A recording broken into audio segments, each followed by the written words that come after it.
సృష్టికి మూలము ఆయనే, నూతన సృష్టిగా మము చేసెను, నూతన గీతము పాడెను, నూతన గీతము పాడెను.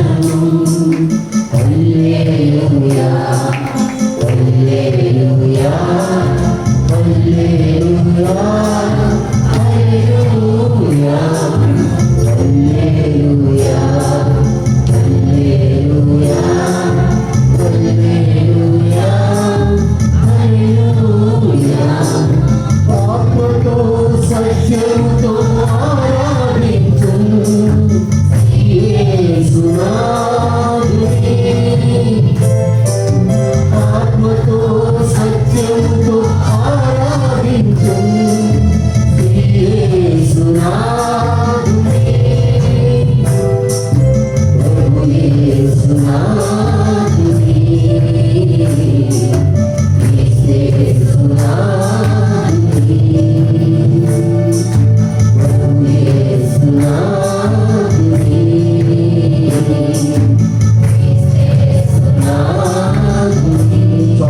హల్లెలూయా. దేవుని గణనామానికి మహిమ కలుగుగాక. దేవుడు గతించినటువంటి 2021వ సంవత్సరం అంతా కూడా మరి కాపాడి ఆయన కనిక హస్తం తోడుగా ఉంచి ఈ 22వ సంవత్సరం 2022లో ప్రవేశించడానికి దేవుడు కృపించారు. ఆయన కనికరం, ఆయన కృపలేనిదే మనం సజీవులుగా ఉండలేము. దాన్ని ఉద్దేశించే ఈ 65వ కీర్తనలో సంవత్సరంలోని దయా కిరీటము ధరింపచేసి ఉన్నావు.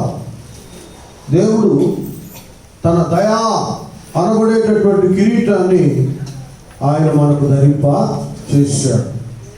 ఎందుకంటే ఆయన దయ లేకపోతే మనం సజీవులుగా భూలోకంలో నిలవలేము.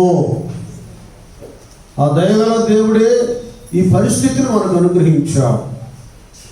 127వ కీర్తన అన్నట్లుగా యెహోవా పట్టణానికి కావలి కాయని ఎడల కావలి వారు మేలుకోవటం కూడా వ్యర్థమే. అలాగే కీర్తన భాగంలో రాయబడ్డట్టు మన కాలుగతులు దేవుని చేతిలో ఉన్నాయి. ఆయన సృష్టిస్తున్నాడు, పుట్టిస్తున్నాడు. ఆయన తన యొక్క సమయాన్ని బట్టి, ఆయన ప్రణాళికను బట్టి మరలా నరుడారా నా యొద్దకు రమ్మని పిలుస్తున్నాడు. కనుక ఈ దినాన మనం ఈ నూతన సంవత్సరంలో మనం ఈ మొదటి ఆరాధనలో సమకూర్చబడి ఉన్నామంటే ఇది కేవలము దేవుని దయే, దేవుని దయే. మరి ఎందుకో అప్పుడు నాకు తెలియకుండానే దయగలవాడు శ్రీ యేసునాథుడు, దయగలవాడు శ్రీ యేసునాథుడు, కృపకనికరముతో నిలువెంపువాడు, కృపకనికరముతో నిలువెంపువాడు, దయగలవాడు శ్రీ యేసునాథుడు. కాలము సమయము ఆయన వశమే, మరణము జీవము ఆయన వశమే, కాలము సమయము ఆయన వశమే, మరణము జీవము ఆయన వశమే. యేసుని నమ్మిన మరణము లేదే, యేసుని నమ్మిన మరణము లేదే, నిత్య జీవము మనకు దొరుకును, నిత్య జీవము మనకు దొరుకును, దయగలవాడు శ్రీ యేసునాథుడు, దయగలవాడు శ్రీ యేసునాథుడు, కృపకనికరముతో నిలువెంపువాడు, కృపకనికరముతో నిలువెంపువాడు, దయగలవాడు శ్రీ యేసునాథుడు.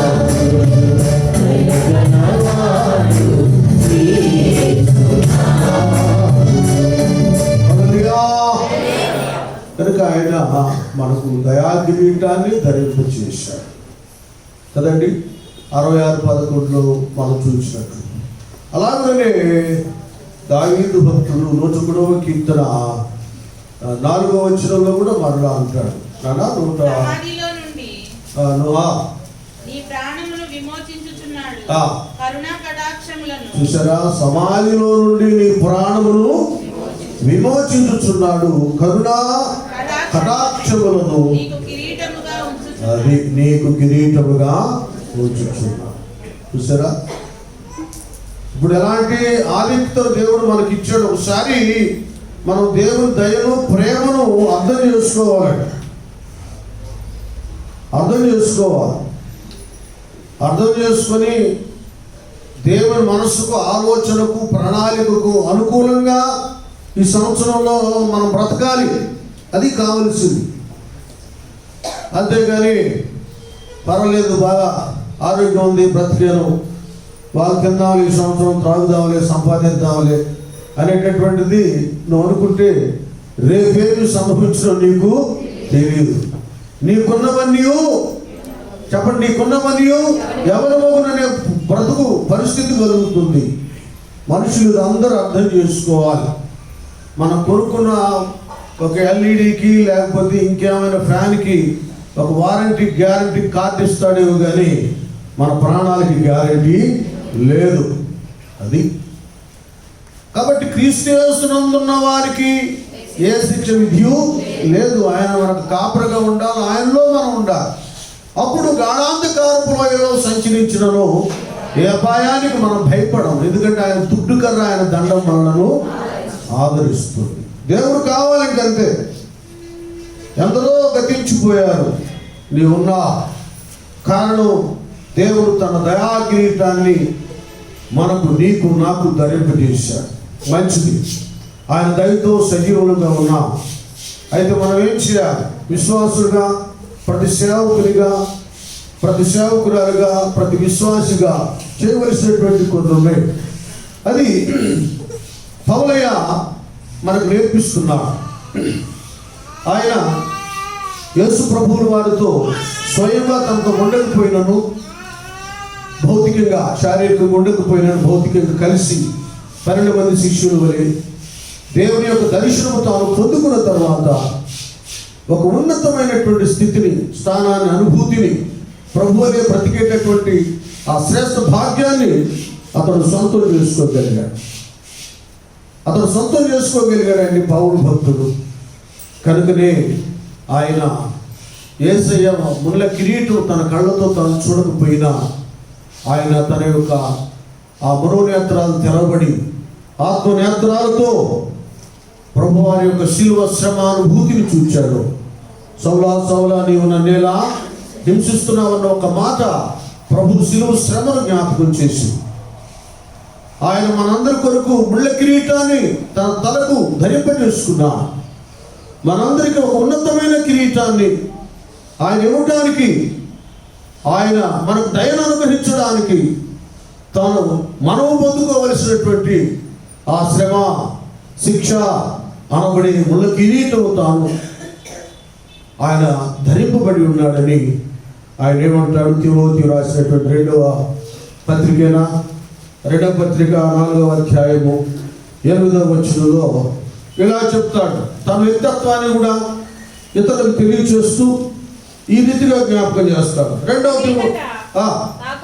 నా కొరకు అదే చూసారా, దయా కిరీటాన్ని, ప్రభువారి యొక్క ముళ్ళ కిరీటం వల్ల దయా కిరీటాన్ని మనం కూడా దేవుని ద్వారా సంపాదించుకోగలిగాం. పౌలయ్య కూడా ఆ దయా కిరీటాన్ని పొందుకున్న తర్వాత ఏమంటున్నాడు? ఇక మీదట నా కొరకు, అది ఎందుకు నీతి కిరీటం తాను సంపాదించుకోగలిగాడు. ఈవేళ మనము 2022వ సంవత్సరం అనబడే దయా కిరీటాన్ని దేవుని ద్వారా ధరింప చేయబడి ఉన్నటువంటి మనము కొన్ని కిరీటాలను సంపాదించుకోవలసిన వారమై ఉన్నామని అపోస్తలుడైన పౌలయ్య నీకు, నాకు, మనందరికీ జ్ఞాపకం చేస్తున్నాడు. ఇక్కడట ఏ కిరీటం అంట ఉంచబడింది? నీతి కిరీటం అంట. నీతి కిరీటం ఎలా ఉంచబడింది? ఆ యొక్క కిరీటం తాను పొందుకుంటాను గల కారణం ఏమిటి? ఏ అనుభవాలు కలిగి ఉన్నాడు? ఇప్పుడు అది చదువుదాం. మంచి అదే తన యొక్క భక్తి జీవితంలో చెడ్డ పోరాటం కాదు, వంకర పోరాటం కాదు. ఏ పోరాటం అంట? అదే పోరాడువాడు నియమ ప్రకారంగా పోరాడితేనే అతనికి కిరీటం లేక బహుమానం దొరుకుతుంది. అంటే ఏమిటి? విశ్వాస జీవితంలో కూడా వంకరగా బ్రతికే వాళ్ళు ఉన్నారు అన్నమాట. ఏమండి? వంకరగా బ్రతికే వాళ్ళు ఉన్నారు. సేవా జీవితంలో కూడా అక్రమంగా సేవ చేసే వాళ్ళు ఉన్నారని దీని అర్థం. పేరుకు మాత్రమే ప్రభువే కానీ సరైన పరిశుద్ధత ప్రార్థన లేకుండా పెదవులతో ఘనపరుస్తూ హృదయాన్ని లోకానికి అర్పణ చేస్తూ మేము భక్తులమే, సేవకులమే, విశ్వాసులమే అని చెప్పుకునే వాళ్ళు ఉన్నారన్నమాట. కనుక మన పోరాటం విశ్వాస పోరాటం కానీ సేవా పోరాటం కానీ ఎలాగండి? మంచి పోరాటం పోరాడాలి. ధైర్యం దేవుడు నీకు ఇచ్చాడు. ఓ విశ్వాసి, నీ విశ్వాస జీవితంలో మంచి ఉందా, చెడు ఉందా, వంకర ఉందా, అక్రమం ఉందా? ఇది పరిశీలన చేసుకోవాలి. దయా కిరీటాన్ని ఇచ్చాడు, నీకు నీతి కిరీటం కావాలి. దానికి నువ్వు మంచి పోరాటం పోరాడాలి. నెక్స్ట్ అదే కనుక మధ్యలో ఆపిన భక్తి కాదండి. ఇదో 4 రోజులు ప్రార్థన, 4 రోజులు లోకు, 2 రోజులు సేవ, 4 రోజులు భౌతికం. ఏమండి? జీవనం, ఒక ధ్యేయము, ఒక లక్ష్యం, ఒక ఆలోచన, ఒక పట్టుదల లేకపోతే సేవకుడు కానీ విశ్వాసి కానీ వారు ఏ విషయంలో అభివృద్ధి చెందలేరు. పరుగు ఏం చేశాడు? ఈయన పరుగు ఏం చేశాడు? అది చివరి దాకా కొంతమంది ముగింపు దాకా వెళ్ళరు. వాడి విశ్వాస జీవితం కానీ సేవా జీవితం కానీ. దేవుడు సేవకు పిలిచిన తర్వాత అన్నారు, వీడేదో ఇంటర్మీడియట్ చదివి పని పాట లేకుండా సేవను వచ్చాడు అన్నారు చాలా మంది. రక్త సంబంధులే, సుజనులే హేళన చేశారు. చిన్న పాకాయ వేయబడింది. దేవుడు చెప్పాడు, నేను వచ్చాను, చేస్తున్నాను, నీ ఇష్టం ప్రభువా, ఎక్కడికి వెళ్ళమంటే అక్కడికి వెళ్తా, ఏం చేయమంటే అది చేస్తాను, ఈ పరిచర్యని అలా వెళుతున్నాను. చివరికి నాకు పిల్లలు కూడా ఇవ్వలేదండి. అవేదో సమర్పణ చేసుకుంది కాబట్టి నాకు సేవకుడు కావాలని అలాగే పెళ్ళి అవ్వటం జరిగింది. దేవుడు కృప, మంచి సాటి అయిన సహాయాన్ని నాకు ఇచ్చారు. మీ అమ్మ సంగతి మీకు బాగా తెలుసు.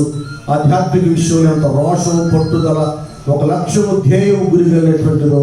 నేను నిజంగా ఆమె నాకు అతిశయకిరేటం, నేను చాలా హ్యాపీ అవుతాను. దేవుని స్తోత్రం, హల్లెలూయా. కనుక ఇవ్వలేదు, అయినా కూడా అలాగే సేవలో వెళుతూ ఉన్నాను. దేవుడు క్రమేణా ఈ స్థితి, ఈ స్థానాన్ని ఆయన కలుగా చేశాడు. ఆశ్చర్యపోయారు. కొందరు అసూయ పడ్డారు. ఇడేదో నాకు తాటాకి వేసుకుని నలుగురు వచ్చి మళ్ళీ వెళ్ళిపోయి ఇటో పోతాడు అనుకుంటే వీడేంటి, స్థలాలు కొనటం, మందిర నిర్వహణ ఇది నేనేమో కోటేశ్వరుడా, లేకపోతే మా తాతలు ఏమో కోట్లు సంపద నాకు ఇచ్చేదండి? ఏమీ లేదు.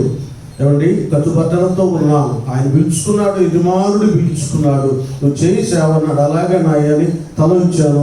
ఇవన్నీ ఆయన ఇచ్చాడు. నేను చాలా పర్యాలు చెప్తాను. కాళ్ళకు సరైన చెప్పులు లేవు. అప్పుడు రబ్బర్ స్లిప్పర్స్ ఉండేవి, ఊడిపోతే పిలి పెట్టుకునేవాళ్ళం. చాలా మందికి అనుభవాలు ఉండేవి. అలాంటిది ఇది నాన్న, ఈ స్థానం ఆయన ఇచ్చేది, నాది కాదండి. నేను సంపాదించాను, కష్టపడ్డాను, అది చేశాను, ఇది చేశాను, నేనేం చెప్పను.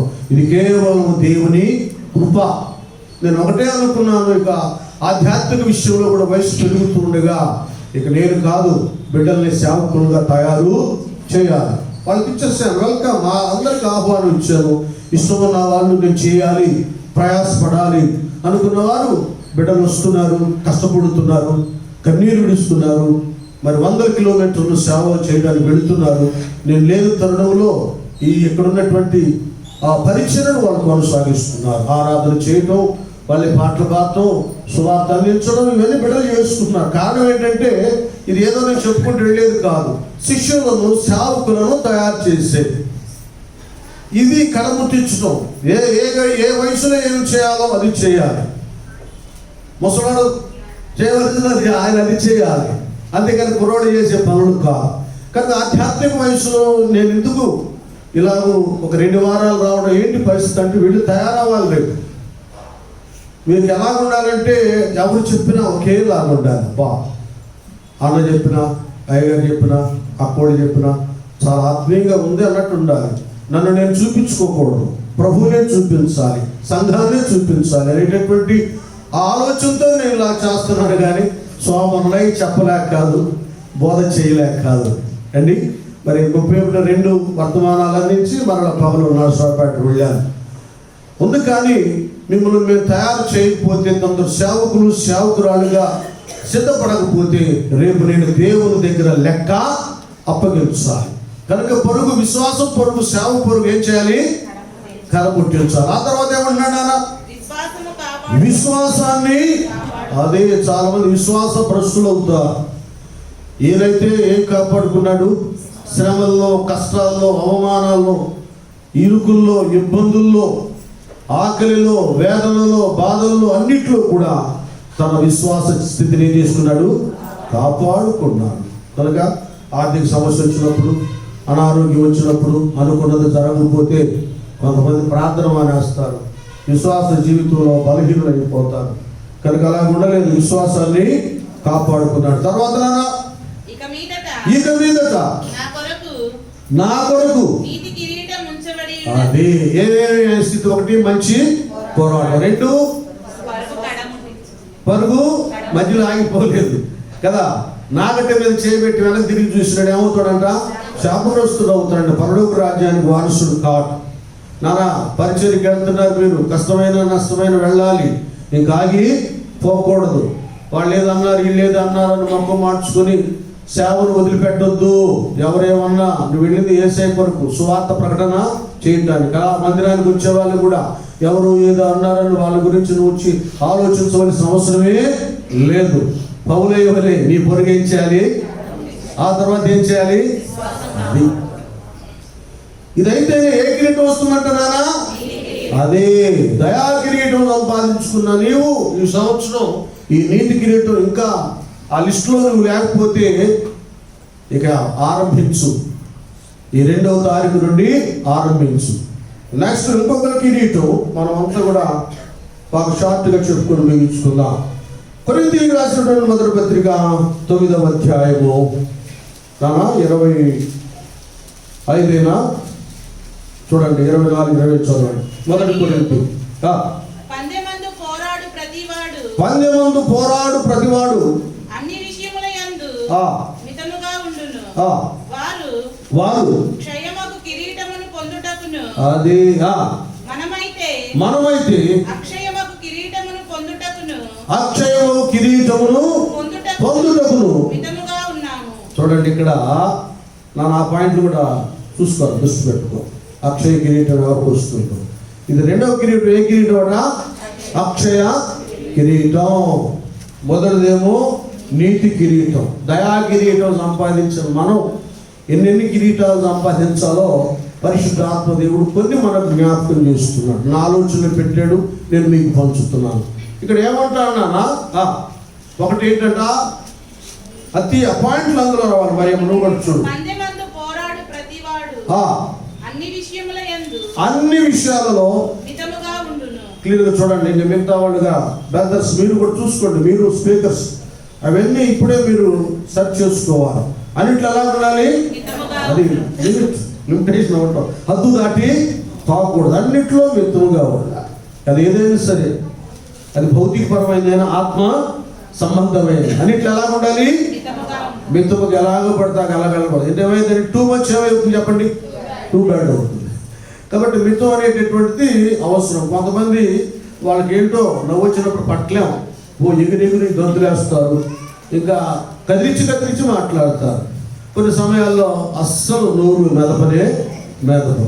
చూడండి ఎలా ఉందో. ఇది ఒక స్థిరమైన మనస. మిత ప్రతి విషయంలో కూడా మితముగా ఉండాలి. ఆ తర్వాత ఏంటన్నా? వారు ఇక ఇలాగే నువ్వు దీన్ని దాటుకుంటూ చదువుకుంటూ చెప్తున్నా. మనమైతే అక్షయము కిరీటమును పొందుటకును కాబట్టి అది ఇది మెయిన్. రెండోది ఏంటి? గురి. ఒక లక్ష్యం, ధ్యేయం, గురి లేనటువంటి వాళ్ళు చాలా మంది ఉన్నారు. చెప్పుకున్నాగా సేవ జీవితంలో, విశ్వాస జీవితంలో. ఒక ఆయన ఏదాయా అంటే సేవ చేస్తున్నాను అంటాడు, మళ్ళీ ఇంకోసారి కనబడితే ఏదాయా అంటే ఇదిగో నా డ్రైవర్కి వెళ్ళానని అంటాడు, లేకపోతే ఇది చేస్తున్నాను అన్నాను. ఏంటన్నానంటే ఏం చేస్తా, సేవ చేద్దాం అనుకున్నాం కానీ కుదరట్లేదన్నా. అబ్బో చాలా కష్టాలు అయిపోయినట్టు. అలాగే పని చేసుకొని సేవ చేసుకున్నానా? ఒక సమయం వచ్చినప్పుడు విస్తారమైన ఆత్మలు దేవుడి చేతికి అందించినప్పుడు పెద్ద సంఘం అయినప్పుడు చక్కగా నీకు పనిచేసే సమయం కూడా ఉండదు. మంద కాయవాడు మంద పాలు తాగడానికి అర్హుడు, పనివాడు జీతానికి పాత్రుడు. వదలొద్దు, సేవ వదలొద్దు, నీ పని నువ్వు చేసుకో. డ్రైవర్కి వెళ్తావో చిన్న జాబ్ చేసుకుంటావో వెళ్ళిపోయి సాయంకాలం సమయమో ఏ సమయంలోనూ సువార్త ప్రకటించు. పౌలయ్య కూడా ఎవరు ఏది చూడని పరిస్థితిలో డేరాలు గుర్తుకున్నాడు నాన్న. తర్వాత సేవ విస్తరించిపోయింది, అనేక సేవకులు తయారు చేశాడు, అనేక ఆత్మలు సంపాదించాడు, సరసాలు వేయబడ్డాడు. ఇంకే జాబ్ అయినా చేయలేదు. అక్కడ నుండి పత్రికలు వ్రాసాడు.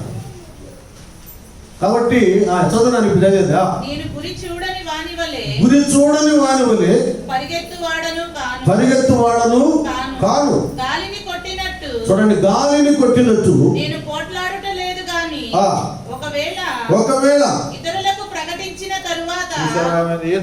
ప్రకటించిన తరువాత నేనే భ్రష్టుడనై పోదునేమోనని నా శరీరమును నలగగొట్టి దానిని లోపరుచుకొనుచున్నాను. అది చూసారు, ఇక్కడ అక్షయ కిరీటం మితముగా ఉంటూ గురి కలిగిన బ్రతుకు కలిగి ఉండడం. ఈ అనుభూతిని మనం ఒక లక్ష్యం ధ్యేయం కలిగినటువంటి వారంగా ఉంటే దేవుడు మనకు అనుగ్రహించేది ఏ కిరీటం అంటారు? రెండవది అక్షయ కిరీటం. స్తోత్రం చేద్దాం, హల్లెలూయా. అలాగే మూడవదిగా యాకోబు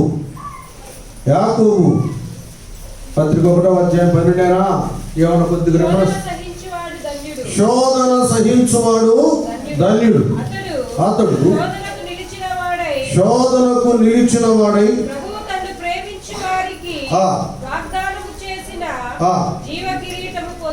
అది. ఇప్పుడు ఈయన ఏం చేయించాలి? ఏం చేయించిన వాళ్ళకి జీవ కిరీటం, శోధన. మరలా ఏమంటాడు? 10 దినములు కలిగిన ఎలా ఉండాలి? నమ్మకంగా ఉంటే ఈ కిరీటం, అది జీవ కిరీటాన్ని దేవుడు ఇస్తాడు. ఒకటేమో ఏం చేయించాలన్నా? శోధన. తర్వాత ప్రకటనలో ఉన్న మాట అది కూడా చదవండి.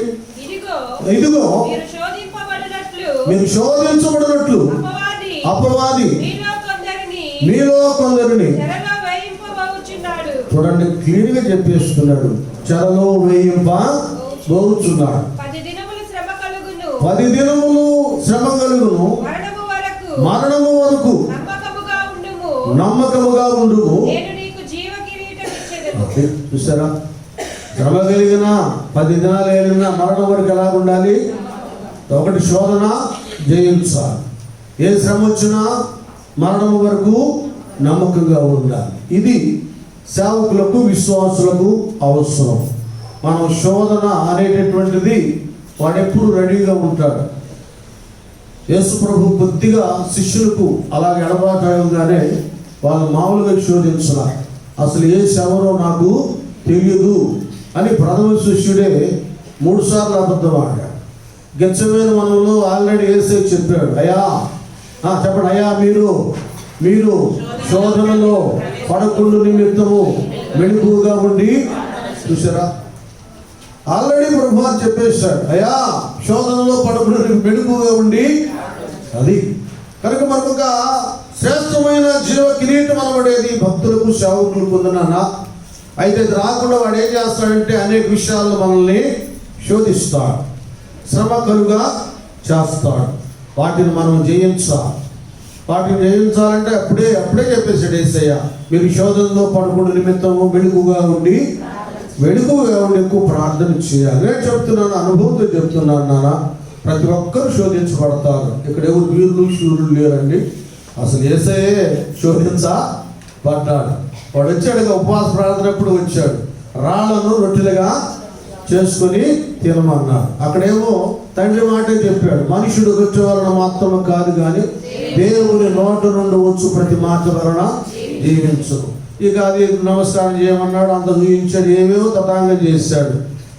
సాతాను గారు తన మాటకు కడపటి ఆదామైన యేసు ప్రభు వారు లోబడతాడేమో అని ఆదామలాగా ఆ శోధనను ఏమి కూడా లోబడలేదు, దాన్ని జయించాడు ప్రభు వారు. వాక్యంతో జయించాడు.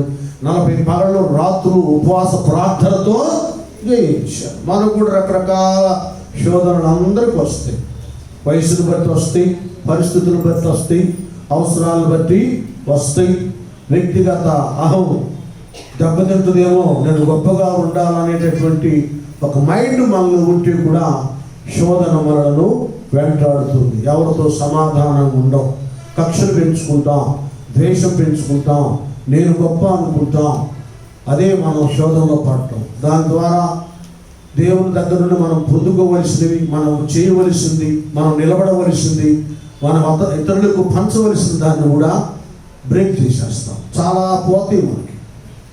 వీటిని మనం జయించాలి. యేసయ్య రక్తంతో కడగబడిన ప్రతి విశ్వాసి, ప్రతి కుమార్తె, కుమారుడు వారు బలమైన యోధులు. వారు దేన్నైనా జయించగలరు. ఎందరి కొరకైనా ప్రార్థన చేసి వారి క్షేమం కొరకు పోరాడగలరు, నిలబెట్టగలరు. దేవుడు ఆ కృప ఇచ్చాడండి. ఇది అబద్ధం కాదు, ఇది నిజం. ఎంతనో కళ్ళారా మనం చూస్తున్నాం, గ్రంథంలో చూస్తున్నాం, కళ్ళతో చూస్తున్నాం. ఎందరు భక్తులు మనం చూస్తున్నామండి. ఎక్కడో మునిపల్లి నుండి కళ్ళు సరిగా లేవు. అమ్మ కమలమ్మ గారు, ఒక స్త్రీ ఇక్కడికి వచ్చారు, ప్రభు పంపించాడని ఆ ప్రార్థన చేసింది. మేమందరం పూర్తి విగ్రహారాధికులు. ఆ పరిస్థితులన్నీ భయంకరం. ఇక్కడున్న పెద్దవాళ్ళకి తెలుసు, మా నాన్న ఎంత ఆ యొక్క అన్య సంబంధమైన వాటిని ఆచరించేవాడు. అలాంటి పరిస్థితుల నుంచి దేవుడు మమ్మల్ని మార్చాడు. మా కుటుంబాల్లోనే మరి అందరినీ, మేము 5 ఉంటే 2 అక్కలు, 3 అన్నదమ్ములు, అందరూ రక్షణ పొందుకొని అక్కడ ప్రార్థన, దేవుని సేవలు వాడబడతాం.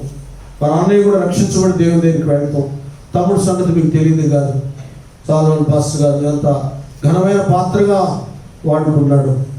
ఏంటి మా పరిస్థితి? ఒకప్పుడు చీకటి స్థితి, దేవుళ్ళకి వచ్చిన తర్వాత మేము వెలిగించబడి చాలామందిని వెలిగించుతారని దేవుడు కృపించాడు. అలాగే మీరు ఎవరు కూడా ఆ శోధనకు గురవద్దు. అది ఏదైనా సరే, అహం దెబ్బతింటుందనో, లేకపోతే నాకు రావలసి రావను, లేకపోతే ఆర్థికపరమైన ఒత్తిళ్లను, జరగవలసింది జరగలేదనో, వాటి విషయంలో దేవునికి ప్రార్థనకి దూరంగా ఉండకుండా మీరు ప్రార్థన చేసినప్పుడు ఏమవుతుంది? శోధనను జయిస్తారు. జయించడమే కాకుండా ఏ కిరీటం వస్తుంది? జీవ కిరీటాన్ని సొంతం చేసుకుంటారు. గట్టిగా చెప్పకూడదా? మరి ఇంకోటి తీసారా? పేతురు రాసిన మొదటి పత్రికనా 5వ అధ్యాయంలో కొన్ని రిఫరెన్స్ తేడా ఉండొచ్చు, మన ఎందుకు లేనిపోయి గొప్పగా నేను చెప్పుకుంటాం. ఏదైనా ఉంటే మీరు ఉన్నారు ఇక్కడ. అమ్మాయిలు బాగా కనిపిస్తున్నారు. ప్రధాన కాపరి ప్రత్యక్షమైనప్పుడు మీరు వాడబారని ఏదండి? వాడబారని ఎన్నో అధ్యాయం అని చెప్పు? 5వ అధ్యాయము అది 4వ వచనం. ఇక్కడ ముందు ఒక లింక్ ఉంటుంది నాన్న. ఒట్టొట్టుగా ఏ కిరీటాలు రావు ఏమా. ఇక్కడ మనం ఏం చేద్దామంటే కొద్దిగా మొదటి వచనం వద్దాం. ఏ కిరీటం? ఈ కిరీటం వాడబారని మహిమ కిరీటం అండి. ఇది ఎన్నో కిరీటం నానా? 4వ కిరీటం. ఇది మనం సంపాదించుకోవటానికి మొదటి నుంచి వచ్చేద్దాం. మొదటి వచ్చిన చూద్దాం. క్రీస్తు శ్రమలను గూర్చిన సాక్షిని బయలుపరచు మహిమలో పాలివాడునునైనా నేను మీలోని పెద్దలను హెచ్చరించుచున్నాను. మీలోని పెద్దలను హెచ్చరించుచున్నాను. అందుకని మీకు కూడా, అందరికి, నాకు కూడా హెచ్చరించున్నాను. దేని చేత కాదండి? అదే బలిమి చేత కాక దేవుని చిత్త ప్రకారము ఇష్టపూర్వకముగాను సిద్ధ మనసుతోను మీ మధ్య ఉన్న దేవుని మందను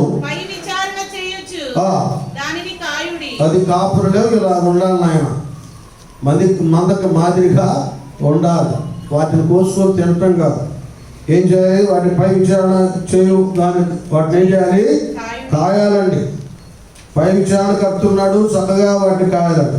నెక్స్ట్, మీకు అప్పగింపబడిన వారిపైన ప్రభువునైనట్టుండక మందకు మాదిరిలుగా ఉండుడి. అది డిమాండ్ కమాండ్ చేయకుండా అనకుండా ఏం చేయాలి, మందకు మాదిరులుగా మాదిరిగా ఉండాలి. కాబట్టి గర్వంతో కోపంతో అలా కాకుండా ప్రేమతో మందని కాయాలి, సంరక్షించాలి.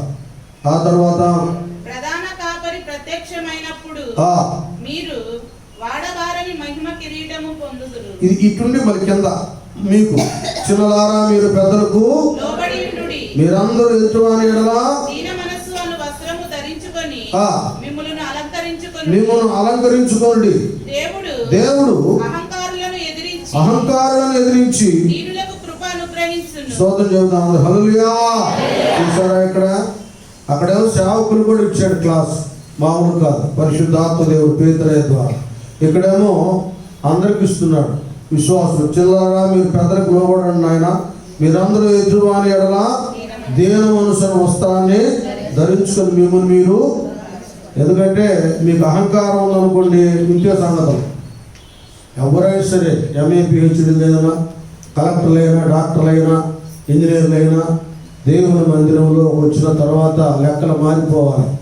ఈ ఫ్యామిలీలో ఎవరికి ఇవ్వాల్సినటువంటి గౌరవ మర్యాదలు వాళ్ళకు మీరు ఇస్తేనే మీరు నిజమైన విశ్వాసులు, వాక్యానుసారంగా జీవిస్తున్నవారు, గర్వం లేనివారు, విధేయత కలిగినటువంటి వారు. అంతేగాని నేను పెద్ద హోదాలో ఉన్నానే ఆయనకేదో వందనాలు చెప్పేది, ఏం లేదు పలకరించేది, ఆమెకేంటి వందనాలు చెప్పేది అనేటువంటి అహంకారం నీలో ఉంటే ఇక నీకు ఈ గతి ఏ గతి? దేవుడు అహంకారులను ఎదిరించి దీనులకు ఇస్తాడు కృప, దీనులకు ఇస్తాడు. ఇప్పుడు అనుకున్నాము ఏ కిరీటం అది? వాడవారని మహిమ కిరీటం. వాడవారని మహిమ కిరీటాన్ని దేవుడు దీనులకు ఇస్తాడు. వారి వారి కర్తవ్యం సరిగా ఆధ్యాత్మిక విషయంలో నిర్వహించినటువంటి వారు మాత్రమే వీటిని సంపాదించుకుంటారు. దయా కిరీటాన్ని పొందుకున్న మనము నీతి కిరీటం, తర్వాత అక్షయ కిరీటం, జీవ కిరీటం, ఆ తర్వాత వాడవారని మహిమ కిరీటం. ఇవి సంపాదించుకోవాలి. ఆయనేమో ముళ్ళ కిరీటం మన కొరకు, మనకేమో ఇవన్నీ సంపాదించుకుంటానికి అవకాశం ఇచ్చాడు. వాటిని మనం సంపాదించుకోవాలి. నెక్స్ట్ ఇంకో కిరీటం చెప్పి 2 మాటలు చెప్పి నేను ముగిస్తాను. నానా తెస్సలోనికీయులకు రాసినటువంటి మొదటి పత్రిక 2వ అధ్యాయము 19వ వచనం. తెస్సలోనికీయులకు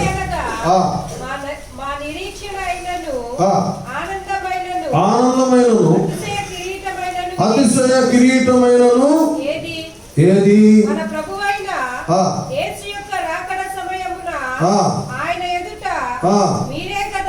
మీరే కదా, నిశ్చయముగా మీరే మహిమయు. దేవుని స్తోత్రం. హల్లెలూయా.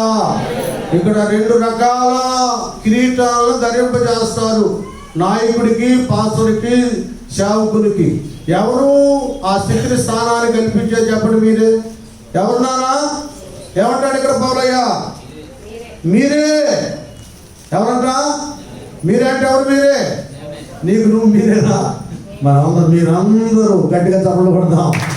ఇప్పుడు మీరు దయా కిరీటం సంపాదించుకున్న మీరు, ఈ అతిశయ కిరీటం అంటే భౌతికపరమైంది, లోకాను శరీరాను సంబంధమైన అహంకారం అతిశయం కాదు.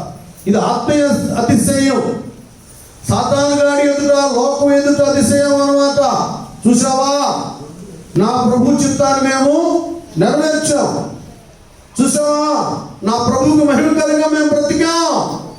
మా ప్రభు చెప్పినట్లుగా మేము అనేకులు సంపాదించాం, ప్రార్థించాం, కన్నీరు విడిచాం. ఇక్కడంట ఏలగా మా నిరీక్షణ అయినను ఆనందమైనను. ఎవరిది? అపోస్తుల యొక్క నిరీక్షణ అయిన, ఆ తర్వాత ఆనందమైన. నా యొక్క ఏమండి అతిశయమైన, ఆనందమైన, మా నిరీక్షణ అయిన, ఆనందమైన ఎవరంటే మీరే. చాలా మందికి నా అంతరంగం, దైవ కార్యాలు అర్థం కావు. అదేమిటంటే నా ఆశ, నా ప్రార్థన, నా ఎదురు చూపులు ఏంటంటే బిడ్డలు గొప్ప సువార్థికులుగా, సేవకులుగా, అభిషిక్తులుగా, ఉన్నతమైన రీతిగా వాళ్ళు మలచబడాలి. గొప్ప సాధనాలుగా వాడబడాలి వారు. నేను వారు చేసే ప్రసంగాలు చూడాలి, వారు చేసే స్వస్థతలు చూడాలి, వారు చేసే అద్భుతాలు చూడాలి అని నా ప్రార్థన. కొందరు వెళ్తున్నాడు సువార్తకి, ఆ లిస్టు నా దృష్టిలో ఉంది, నా మైండ్లో ఉంది. వారి కొరకు నేను నిత్యం ప్రార్థిస్తాను, గొప్పగా తయారవ్వాలి ప్రభువా అని. వెళ్ళాను, కొన్ని వార్తలు చెప్తుంటారు. అక్కడ ఎంతమంది సిద్ధపడ్డారండి, ఇంతమంది బాప్తీసాలు తీసుకున్నారు, ఇలాగుంది, ఇంతమంది ప్రార్థనకు వచ్చారు, ఇలాగ స్వస్థతలు కలిగినాయి. కొందరు అలాగో పాటలు పాడుతుంటే, ప్రార్థన చేస్తుంటేనే దురాత్మ శక్తులతో ఉన్నవారు పడిపోయారు, బాగుపడ్డారు, మేలు కలిగినాయి, అక్కడ పెళ్ళిళ్ళైనాయి, ఆ సమస్యలు తీరినాయి, సంతానం లేదు. ప్రార్థన చేసినప్పుడు ఇన్ని వారాలు దేవుడు సంతానాన్ని కలుగా చేశాడు. ఇది కదండి, ఇది విన్నప్పుడు ఎంత ఆనందం దైవజనునికి. పౌలయ్య కూడా అది చెప్తున్నాడు, నానా మా నిరీక్షణమైనను ఆనందమైనను అతిశయ కిరీటమైనను ఏది, అది మీరే. దేవునికి స్తోత్రం, హల్లెలూయా. సంఘంలో అలా ఉండాలి నాన్న. సంఘంలో పరిచారకులు, సువార్థికులు, విశ్వాసులు, సంఘ పెద్దలు, సేవకుడికి ముళ్ళ కిరీటంగా ఉండకూడదు. ఏమండి, ముళ్ళ కిరీటంగా ఉండకూడదు, గాయపరిచే కిరీటంగా ఉండకూడదు. అంటే ఆయన తల నిన్ను గురించి ఆలోచించినప్పుడు ఆనందించాలి, అతిశయించాలి, తృప్తిని పొందుకోవాలి. ఇదేంద్రా బాబు, ఎప్పుడు మారుతాడు రాయుడు, ఎప్పుడు ఇంతేనా, ఎప్పుడు తలనొప్పేనా. నిన్ను గురించి ఆలోచించినప్పుడు వేదన, దుఃఖం సేవకునికి రాకూడదండి. వాక్యానుసారం చెప్తున్నా, నేను ఎవరిని విమర్శించడం లేదు. నా సబ్జెక్టే వేరు. ఇక్కడికి వచ్చేలేక దేవుడు ఇంటికి వెళ్తా ఉంటే టక్మన్ మైండ్లో బ్యాగ్ పెట్టేసాడు. ఇంకా దానికోసం అని టక కొట్టి తీసి ఇప్పుడంటే ఈ నెట్ ఉంది కాబట్టి జరిగిపోయింది, లేకపోతే నిఘంటువులు అన్నీ తిరగేయాల్సి వచ్చేది. ఉన్న వాస్తవం చెప్పాలిగా. వీళ్ళు ఇలాగ మాట్లాడటానికి దేవుడు చెప్పినటువంటి విషయాలు. కాబట్టి సేవకులు, సువార్థికులు, పరిచారకులు, సంఘ పెద్ద కొద్దిగా చదువు జ్ఞానం ఉన్నవాళ్ళు మీ గురించి పాస్టర్ గారు ఆలోచించినప్పుడు ఆలోచన ఆ తల మీద ముళ్ళ కిరీటం ఉండకూడదు, అతిశయ ఆనంద కిరీటంగా ఉండాలి. నాన్న అబ్బా పర్వాలేదు, అక్కడికి వెళ్ళి సేవ చేస్తున్నారు, చాలా మంది దేవుళ్ళకు నడిపించారు, వాళ్ళ ప్రార్థన వలన దేవుడు అద్భుత కార్యాలు చేశాడు. ఇది రావాలి నాన్న. ఈ సంవత్సరం ఒక నిర్ణయానికి, ఒక నిశ్చయతకు మీరు రావాలి. ఇంకంతే. జీవితం అంతా వంకర టెంకరగా బ్రతికాను, వంకర టెంకరగా ఉన్నటువంటి కాళ్ళు అడ్డంగా నడిచినట్లు వెళ్తున్నారు. తిన్నగా నడవడం, తిన్నగా జీవించాడు. కనుక ఆనందమైన అతిశయ కిరీటమైన ఏది, మా ప్రభువైన యేసుక్రీస్తు యొక్క రాకడ సమయమున ఆయన ఎదుట మీరే కదా, నిశ్చయంగా మీరే మా మహిమయు. దేవునికి స్తోత్రం, హల్లెలూయా.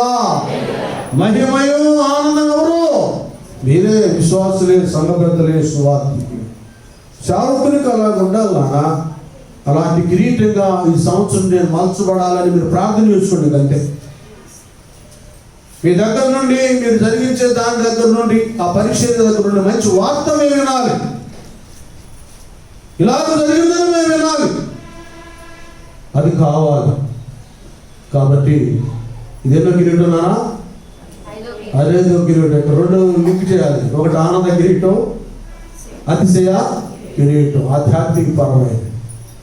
ఇది ఈ స్థితి కావాలన్నా మనం మామూలుగా ఆలోచిద్దాం.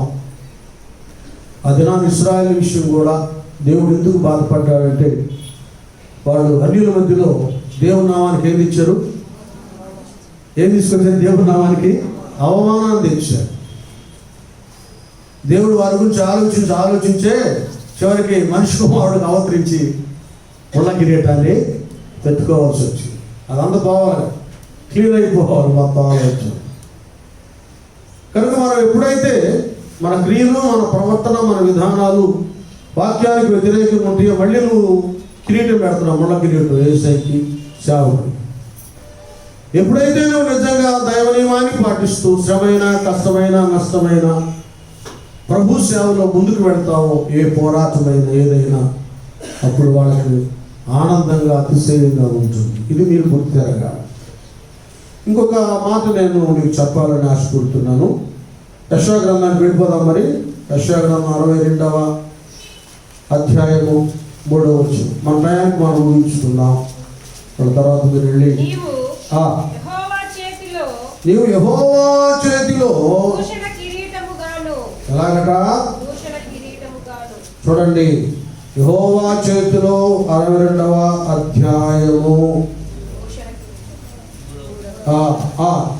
చూడండి. యెషయా గ్రంథం 62 మా టేబుల్ తీయండి. భూషణ కిరీటముగాను నీ దేవుని చేతిలో ఏ మకుటం అట? రాజకీయ మకుటముగాను ఉందువు. ఒకటేమో దేవుని చేతిలో భూషణ కిరీటం, నీ దేవుని చేతిలో రాజకీయ మకుటముగాను ఉందువు. ఏమండి, చాలా ఉన్నతమైన స్థితిని, స్థానాన్ని కల్పించాడు దేవుడు. ఎవరితోనో మాట్లాడుతున్నాడు. ఇక్కడ అంటాడు 4లో వేడవబడిన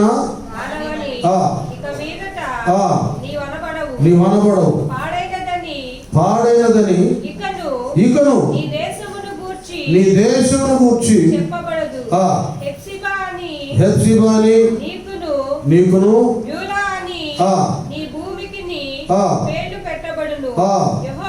యెహోవా నిన్ను గూర్చి. చూడండి, ఇక్కడ వీటి అర్థం ఏంటంట? ఒకటి హెప్సిబా అంటే ఏంటన్నా? బ్యూలా అంటే ఈ రెండు.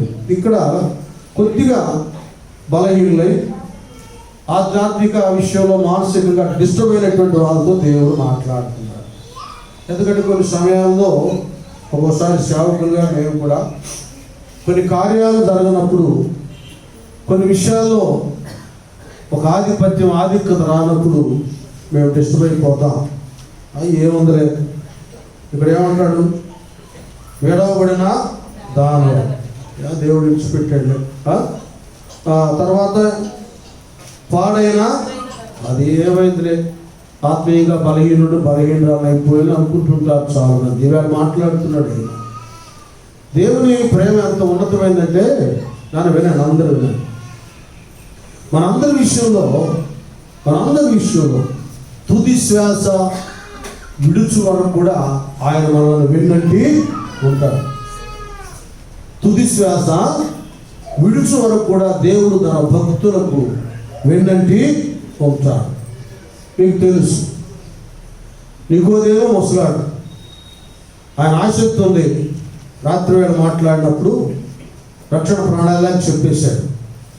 ఒకడు క్రొత్తగా జన్మించితే కానీ, తర్వాత ప్రభువు చనిపోయినాక ఆయన ఆ రక్షణ పొందుకున్నాడు, సాక్షిగా నిలబడ్డాడు. ముసలాడు ఏం పనికొస్తాడు అని నింటిదే. చూడండి దేవుని ప్రేమ. ఆయనకు ఒక ఉన్నతమైన సాక్ష్యం స్థితి కల్పించాడు నికోదేము గారిని. అరిమత్తయ్య, యేసోదు, వీళ్ళకి చాలా ఉన్నతమైన స్థితి సాక్ష్యం ఉంది. ఆయన వాళ్ళ చరిత్ర చాలా గొప్పగా ఉందండి. ఇక్కడ లోకంలో ఒకవేళ ఏమయ్యా 60 సంవత్సరాలు దాటి నువ్వేం ఉద్యోగం చేస్తావు అని పంపవచ్చు. అనారోగ్యం ఉన్నావు, నువ్వేం సెక్యూరిటీ ఉంటావు అనొచ్చు లోకం. దేవుడైతే ముదిమి వచ్చు వరకు ఎత్తుకుడు వాడు ఆయన. దేవుని స్తోత్రం, హల్లెలూయా. ఆయన నువ్వు కావాలి, ఇంకంతే. నువ్వు మూల కూర్చొని స్తోత్రం ప్రభు అంటే చాలు, కార్యాలు చేస్తాడు. దేవాయుధ జరిగించంటే చాలు. కుమారుడా, వృద్ధుడు అని, వృద్ధురాలు అని, బలహీనురాలు అని ఆయన చూడడు. ఆయన ఎడల నీకున్న ఆశను, యథార్థతనే దేవుడు దృష్టి ఉంచుతాడు. అప్పుడు దాకా వాడు నేరాలు ఘోరాలు చేసేసి ప్రభు పక్కన శివెక్కేసాడు కదా. ఒకడేమో ఆ ఛాయిస్ అవకాశాన్ని అతను సద్వినియోగపరుచుకోలేకపోయాడు. నిన్ను నువ్వు రక్షించుకొని మమ్మల్ని కూడా రక్షించరాదన్నాడు.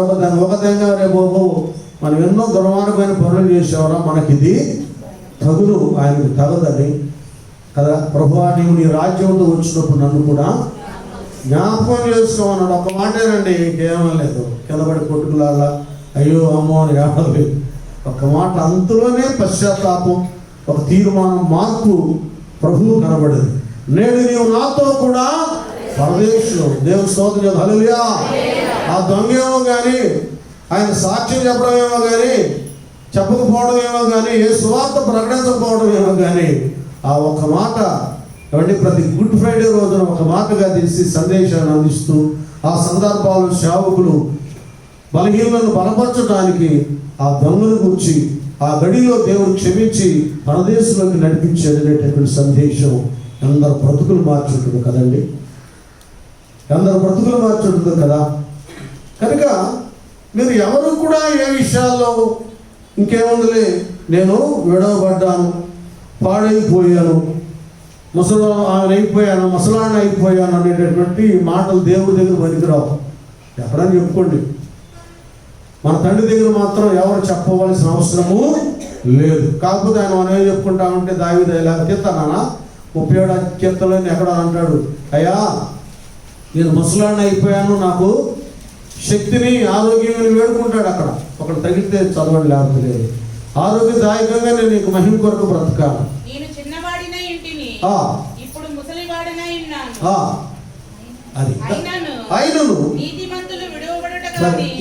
ఆయన చూస్తున్నాడు. ఇంకో చోట అంటాడు, అయ్యా ముసలాన్ని అయిపోయాను, నాకు నీ శక్తిని బలాన్ని దయచేయమంటాడు. ప్రార్థన చేసుకుంటానికి వృద్ధాప్యమందు అబ్బా ఏంటి కీర్తనది 71 రాసుకోండి. 71:9 మాకు కూడా మైండ్లో చెప్తారు. 71 ఉన్నాను మళ్ళా చదువు. వృద్ధాప్యమందు నన్ను విడనాడుకుము, నా బలము క్షీణించినప్పుడు నన్ను విడువకుము. చూసారా, ఇది మనం 60 దాటి నాడు చేసుకోవాల్సిన ప్రార్థన. దేవా వచ్చు తరమునకు నీ బాహుబలమును గూర్చి పుట్టబో వారందరికీ నీ శౌర్యమును గూర్చి నేను తెలియచెప్పునట్లు తల నరసి వృద్ధుడనై ఉండు వరకు నన్ను విడవకుమో. స్తోత్రం. హల్లెలూయా. వండర్ఫుల్. 71వ కీర్తనగా అది బాగా చదువుకుంటాను. నేను ఇంటికి మళ్ళీ చదువుతాను. అంత తేలిక ఎందుకు వదిలిపెడతాను, ఇంకా ఉన్నత సందేశాలు మాకు కావాలి అందులో నుంచి. కాబట్టి ఈ వచ్చిన తిప్పలు ఏంటంటే, కొంతమంది విశ్వాసమైన ముసలోళ్ళు తినటం తాగటం అవేందంటే నేను అట్ట అంది, వాళ్ళ ఇంటికి ఎందుకు వెళ్ళావు, వాళ్ళు నీతో పరకలేదుగా, కుంపులు పెడతాం. పోలే చూసి ఇసుకు పుట్టి ఏం ముచ్చటండి అది తండ్రబంధు వాళ్ళంట. వీళ్ళే పంపులకి చుచ్చులు పెట్టించే చూడుతున్నారు. ముసలోళ్ళు ప్రార్థన చేసి ఎంత సంపాదించుకోవచ్చు. వాళ్ళట దేవుని మందిరంలో నాటుబడి ముసలితనం మంది కూడా ఇంకా సారం కలిగి ఉంటారు, పచ్చగా ఉంటారు. అది బ్లెస్సింగ్గా ఉండాలి. అమ్మమ్మ దగ్గరికి వెళ్ళి ప్రార్థన చేయించుకోపో, పరీక్షలు రాస్తున్నావుగా, పెళ్ళి కదా తాతయ్య దగ్గరికి ప్రార్థన చేయించుకోండి, ఇది రావాలి. కానీ అమ్మో ఎంత ఏ సాడిగుండు మాటలు చెప్తా, బలహీనమైన మాటలు చెప్తాడు అనేటటువంటి ఉండకూడదు. బుద్ధి తెచ్చుకోవాలి. వయసు పెరిగే కొద్ది ఆత్మీయతలు కూడా పెరగాలి. ఎందుకంటే వయసు పెరుగుతుందంటే ఆయుష్ పెరుగుతుంది. ఎప్పుడు చచ్చిపోతుందో తెలియదు కనుక ఎప్పటికప్పుడు ప్రభు ఇప్పుడు పిలిస్తే టక్మట ఆయన పాదాల దగ్గర ఉండేటట్లుగా సిద్ధపడాలి వృద్ధులు. అంతేగాని ఇంకా కొంపలు వచ్చే మాటలు, కుటుంబాలు తగులు పెట్టే మాటలు, తేడా పెట్టే మాటలు కాదు. ఏమైనా అసమాధాన పరిస్థితి ఉంటే ఐక్యపరచడానికి, సమాధానపరచడానికి వృద్ధులు పెద్దలు ప్రయత్నం చేయాలి. సమాధాన పరిస్తేనే సమాధానపరచువారు ధన్యులు, వారి దేవుని కుమారులు అనబడతారు, లేదా దెయ్యపు బిడ్డలు అంటారు. ఇవి చాలా ఉన్నాయండి. ఇది గమనించాలి. ముసలోళ్ళు కొద్దిగా లోకం నుండి బయటికి రావాలి. కొంతమంది అందరూ కాదులేండి, లోకం నుండి ఆ పద్ధతి నుండి రావాలి. నీ పిల్ల తరం రక్షణ పొందుకొని దేవునికి మహిమకరంగా ఉండాలంటే నరకానికి వెళ్ళకుండా. చాలామందికి తెలియట్లా నేను చెప్పే అబద్ధాలు, నేను చేసే ఎడబాటులు, నేను పెట్టే చుచ్చు అది నా మీదకి నా పిల్లల మీదకి వస్తుంది. చివరికి మేమందరం కుప్ప కట్టుకొని నరకంలో పడతామన్న సంగతి, ఆ భయం చాలా మందికి విశ్వాసం పొందుతుంది. ఉండటం లేదు. ఇక్కడేమో దేవుడేమో అందరూ ప్రేమిస్తున్నాడు. ఆయన అంటున్నాడు, నేను విడవబడదానని పాడైనాని అనుకుంటావేమో, అది ఏదొద్దు, రూపురేఖలే మారుస్తాను, నేను ఇష్టురాలుగా చేస్తాను. తర్వాత ఏంటంట, ప్రతివతగా చేస్తాను. హెప్సిబా అనియు బియోలా అనియు నీ భూమికి నీ పేర్లు అది యెహోవా నిన్ను గూర్చి దేవునికి స్తోత్రం. హల్లెలూయా. కానీ ఎవరు కూడా ఏ విషయంలో డీలా పడవలసిన అవసరం లేదు. చిన్నలు లేదు, యవనులు లేదు, మధ్య వయస్కులు లేదు, వృద్ధులు లేదు. అందరికీ దేవుని కృప వెన్నంటి ఉంది. ఇంక నేను లాభం లేదులే, అలాగన్నా ఇలాగన్నా నేను సేవకు పనికిరాను, నేను వాక్యం చెప్పను, నేను పాడను, నేను ఆరాధన చేయను, ప్రార్థన చేయను, ఏమి తీసి అవతల పడేది. అన్నీ ఏమేమి చేశావో, ఏ విషయంలో బలహీనరాలుగా ఉన్నావో, ఆ వృద్ధుడు ఆయన ప్రార్థన చేసినట్టుగా ఏది కావాలని కోరుకున్నాడో వాటిని క్షమించి నాకు మరలా బలాన్ని దయచేసి నీ మహిమ కొరకు సాధనంగా వాడుకోయా. ఇవన్నీ కిరీటాలు నాకు కావాలి. నీతి కిరీటం కావాలి, అక్షయ కిరీటం కావాలి, జీవ కిరీటం కావాలి, తర్వాత వాడబారని, ఆ తర్వాత తర్వాత ఏంటది ఆనంద కిరీటం, అతిశయ ఆనంద కిరీటం కావాలి. ఇంకా దేవుడే ఈ యెషయా 62లో భూషణ కిరీటంగా చేస్తానన్నాడు. కనుక ఈ స్థితిని మనం ఈ సంవత్సర కాలంలో అలాగ మనం నిర్మాణం చేయబడదాం. దేవుని ప్రేమను దయను అలుసుగా తీసుకొని దేవుడు నన్నేం చేయట్లేదుగా, నేనేం మాట్లాడిన ఏం చేయట్లా, ఏ గుంపులు పెట్టినా నాకేం జరగట్లేదుగా నువ్వు అనుకోవద్దు. ఏనా ఇప్పుడు ఆయన వారిని ఇస్తున్నాడు.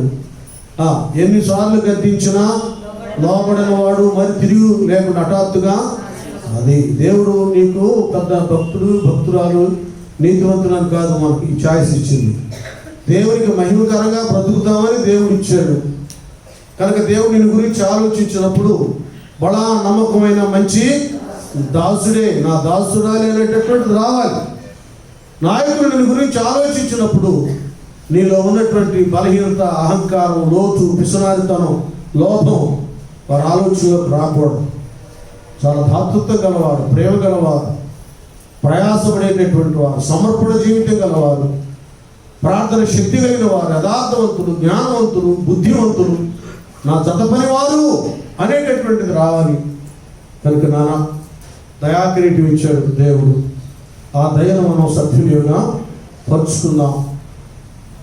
ఆయనకు అనుకూలమైన రీతిగా మనం జీవిద్దాం.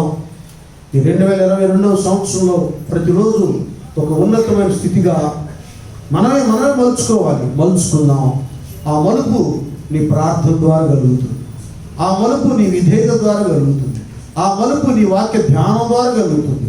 ఆ మలుపు నీ ఉపవాస ప్రార్థన ద్వారా కలుగుతుంది. ఆ మలుపు నీ మోకాళ్ళ అనుభవం ద్వారా కలుగుతుంది. అందరితో సమాధానం కలిగి ఉందాం, చిరునవ్వుతో పలకరిద్దాం, అందరిని విషేద్దాం, అందరికి వందనాలు చెప్తాం, సంఘ బిడ్డలందరితో కలిసిమెలిసి ఉందాం, ఒకరి నిమిత్తం ఒకరు ప్రార్థన చేసుకుందాం. మనమందరం దేవునికి, దైవ సేవకునికి అతిశయ ఆనంద కిరీటంగా ఉందాం.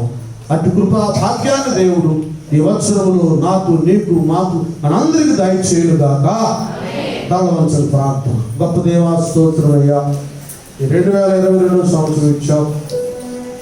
దయాకిరీటం అనేది ఈ దినాన్ని మేము ఈ దయని గురించి మాట్లాడుకుంటానికి క్లుప్తంగా నాయన ఎన్నో ఉన్నాయి నాయన. కొద్ది సంగతులు మాట్లాడుకోవటానికి భాగ్యాన్ని ఇచ్చారు.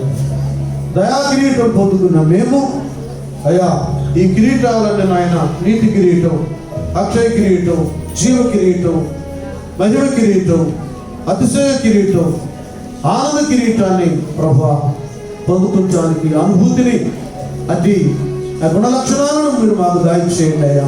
తదితర కార్యక్రమంతో మీరు యేసు నామమున వేడుకుంటూ ప్రార్థిస్తున్నాము తండ్రి. ఆమేన్.